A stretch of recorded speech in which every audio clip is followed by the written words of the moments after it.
Hello everyone, Chris Campbell here in the clock shop. We are now going to be repairing the cables to our OG clock. This is the historical OG clock build. So we have our hammer wheel on the strike side. I've already removed the cable from it, but on the time side we still have the cable to remove. So we're going to go ahead and remove it. So what we're going to do now is, let me get my pliers. There we go.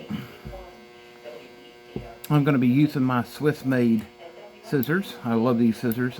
These are one of the most well-built scissors in the world, and they're very sharp. I will show you a little bit more about that in just a moment.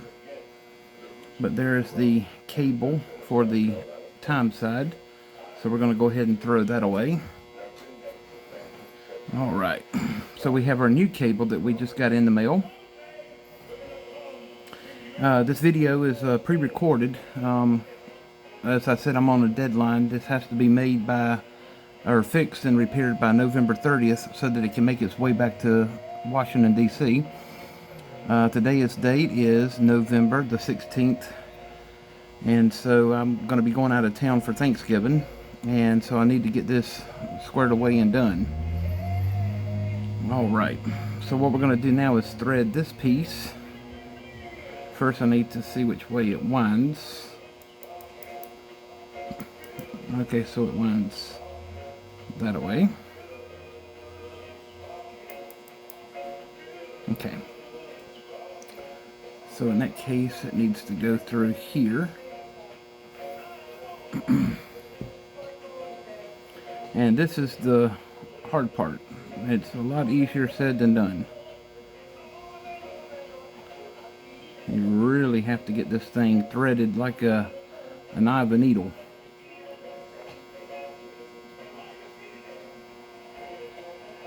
What I'm going to do is use my scissors to try and start it.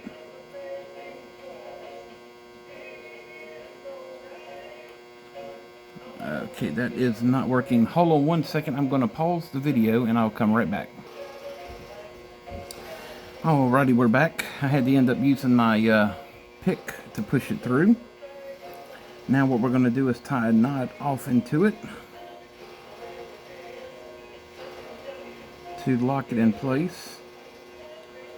And we'll double tie that knot, because this is actually going to be under a weight, a heavy duty lead weight.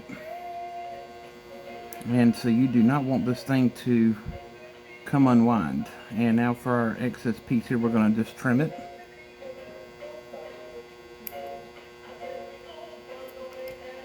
Okay. And that is good. Alright. So we have that piece done. Now what we're going to do is put the end cord on our eye. This is actually a little bit easier than doing it on the gear. As I said before, the time side is about 24 inches and the strike side is 44 inches. And the reason the difference is because the time side, this is an 8-day clock, or I'm sorry, a 36-hour clock, I should say, not an 8-day. So when it strikes, it uses a lot more power to strike than it does to do the time. So that's why you have to have an extra long cord for the strike side versus the time side.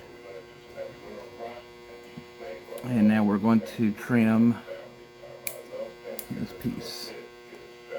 And that is all that is left to do with that. Okay? So now we're going to give it a test wind, which is not under any weight power at the moment, but we're just going to make sure that it does wind around the arbor. And I'm going to pretend that it is under weight or power by giving it a little bit of strength and pull.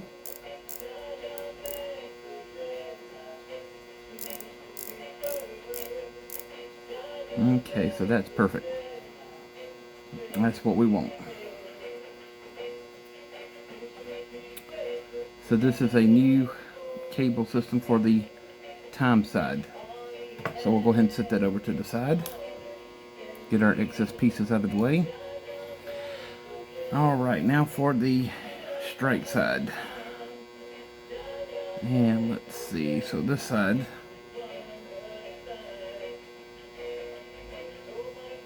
we're going to go ahead and push this piece in.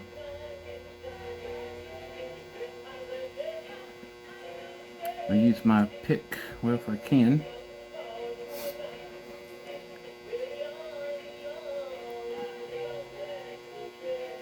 There we go. Actually, I didn't need it that time. That's good. And now we're going to tie a knot in this side.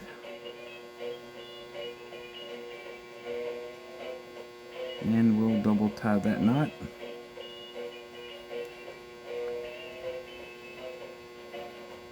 Now this side is actually under a little bit more weight. This one's a 10-pound weight, so I'm going to make the knot a little bit thicker to be sure that it doesn't slip off or out of the count wheel.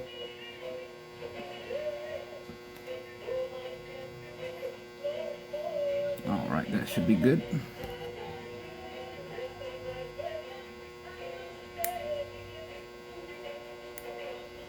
Okay. That's good. Now we'll bring this end around and put it into our eye. Whoop. We're splitting the rope there. We do not want that. So what I'm going to do is braid it a little bit here.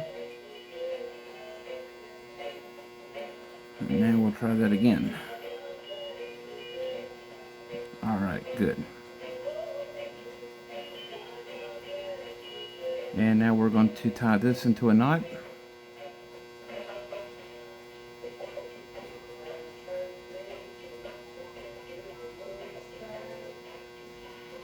And we'll double tie this because this is again under a lot more weight than the time side. Whoop, sorry about that. Sometimes I don't even know my own strength. There we go. Alright. Now we'll go ahead and trim that off. And now we have a tight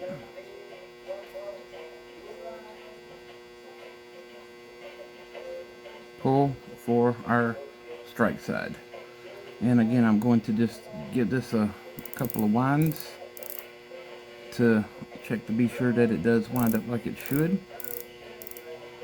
So if it's going,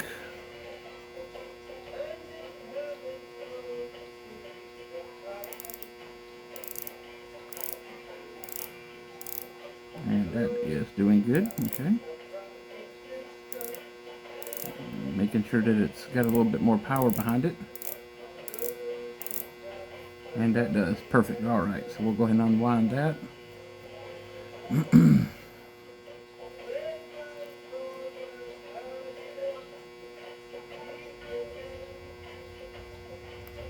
Nope, I do not like that.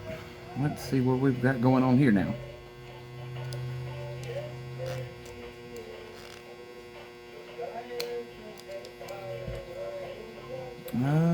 Let's see, what have we got? Oh. Okay, I see it now. It's just the way it was hanging upon the arbor. I thought it was coming loose.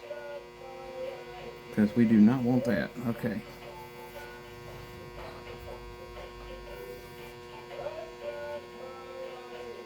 So that is the completed time side. And we have our hook side, so that's good. And we're going to get rid of our excess pieces. But yeah, this is a Swiss made scissors made for clock repairs. It's a folding pair of scissors.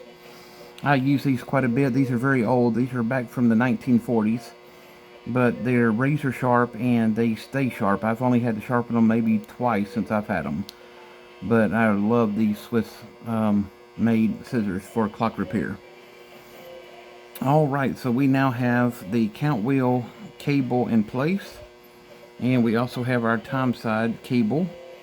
Now the next thing that we're going to do is start assembling the movement of this OG and hopefully get it everything regulated, timed, and ready to be put back into the case. So stay tuned as we do our next part of the series of the OG clock rebuild.